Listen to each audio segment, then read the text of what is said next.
Bonjour tout le monde, c'est Benoît de Smith du site moindépendant.com. J'espère que vous allez bien et aujourd'hui je réponds aux personnes qui me disent toujours je cherche la méga bonne affaire avant de me lancer. Je cherche une renta de 10% avant de me lancer. Voilà ce que je leur réponds.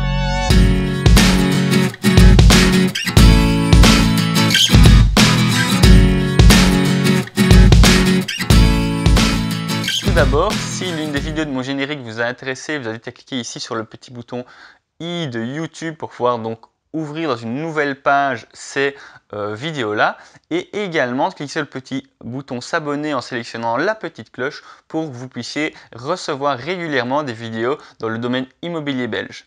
Alors qu'est-ce que je réponds aux personnes qui me disent régulièrement, en plus ça arrive régulièrement, je cherche une maison de 10% de rentabilité. Est-ce que tu as des astuces pour dénicher la super méga bonne affaire?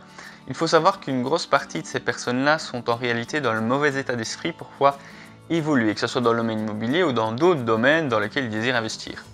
Pourquoi? Tout simplement parce que vouloir chercher la perfection, vouloir chercher 10% de rentabilité, surtout en immobilier, risque de vous prendre énormément de temps et si vous n'avez pas l'expérience suffisante pour pouvoir les dénicher, vous n'arriverez peut-être jamais à les trouver ni à pouvoir les signer avant un investisseur donc expérimenté. Donc en gros, ces personnes-là cherchent à atteindre un niveau de professionnalisme dans leur domaine d'investissement, donc par exemple l'immobilier, qu'ils n'ont pas encore atteint parce que tout simplement ils n'ont même pas encore commencé à faire un investissement. Et il faut savoir, et ça je le répète souvent, que ce soit donc dans mon petit guide que vous pouvez télécharger en cliquant ici sur le petit i ou dans d'autres vidéos, le meilleur allié dans vos investissements immobiliers c'est le temps.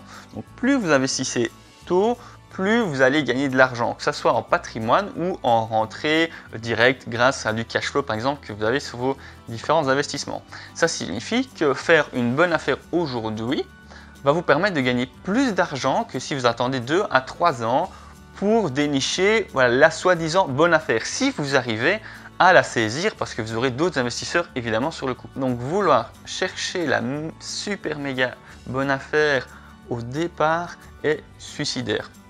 Ça ne va pas vous permettre d'évoluer dans vos investissements, vous risquez d'être bloqué peut-être pendant des années, vous allez peut-être jamais réussir à vous enrichir parce que vous allez être constamment bloqué par des obstacles qui vous semblent insurmontables. Forcément, ces personnes-là s'attaquent à des objectifs qui sont beaucoup trop élevés pour elles. Donc il faut d'abord s'attaquer à des investissements qui sont dans nos cordes, ça veut dire qui sont rentables, évidemment, ça c'est ultra important, mais qui sont réalisables par rapport à nos propres compétences et par rapport à nos propres moyens financiers. Au début, avec peu de moyens financiers, par exemple moi j'ai acheté une maison à 50 000 €, j'aurais peut-être pu acheter une maison avec une maison un peu plus chère, mais j'aurais pas pu acheter une maison à 500 000 € ni même à 250 000 €.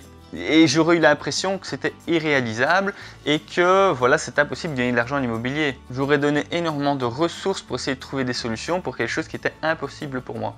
Donc les personnes qui cherchent à s'attaquer à des investissements qui sont beaucoup trop gros pour elles et qui se donnent des objectifs beaucoup trop élevés n'arriveront pas à les réaliser. Il faut réussir à se donner des sous-étapes. Il y a également un autre problème pour les personnes qui viennent également me dire donc qu'elles cherchent la méga bonne affaire. Souvent ces personnes-là, je leur dis ok, pour trouver la méga bonne affaire, tu dois peut-être capitaliser plus d'argent, ou tu dois investir plus dans des formations pour avoir les compétences pour pouvoir donc réagir plus rapidement, pour pouvoir dénicher les bonnes affaires, etc. Et ces personnes-là ne sont pas spécialement toujours prêtes à investir de l'argent ou dans de la formation, ou investir énormément de temps dans de la prospection, etc.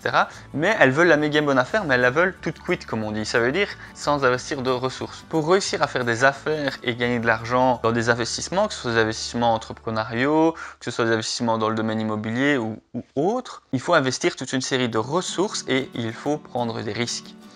Vous devez investir dans de la formation, vous devez accumuler de l'expérience, donc c'est ça un petit peu le cheminement, donc vous devez passer étape par étape pour accumuler suffisamment d'expérience, pour pouvoir avoir la capacité de résoudre des problèmes et des projets de plus en plus gros. Il faut y investir du temps, avoir des bonnes idées et surtout aussi ne pas avoir peur de prendre des risques pour pouvoir gagner de l'argent. Et c'est pas pour rien que je vous parle donc de ces différentes ressources à mettre en place pour pouvoir réussir à gagner de l'argent. Dans mon cas, je gagne de l'argent par différents piliers, que ce soit l'entrepreneuriat, que ce soit l'immobilier, que ce soit différentes sortes de projets en entrepreneuriat. Donc par exemple ici, je commence à vendre des formations sur Internet. donc dans le domaine immobilier, mais je suis aussi consultant en informatique. Alors que ce sont pas, au départ, j'ai aucun diplôme là-dedans. D'ailleurs, il n'y a pas de diplôme pour devenir vendre des formations sur Internet.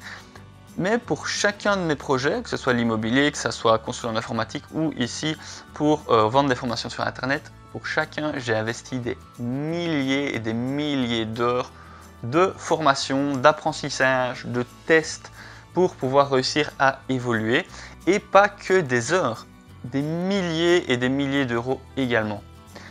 Et c'est seulement en tenant bon, en restant fixé sur ses objectifs et en continuant d'investir pour avancer pas à pas en direction donc, voilà, des moyens financiers que l'on désire ou du style de vie que l'on désire, qu'à un moment donné, les choses bougent et se mettent en place dans notre vie. Si vous avez apprécié la vidéo, je vous invite à cliquer sur le petit bouton j'aime et à la partager. Et si vous désirez donc découvrir régulièrement de nouvelles vidéos dans le domaine immobilier, vous pouvez également vous abonner et cliquer sur la petite cloche pour recevoir régulièrement donc, des vidéos sur YouTube. On se retrouve très bientôt dans l'une de mes prochaines vidéos. Merci, ciao!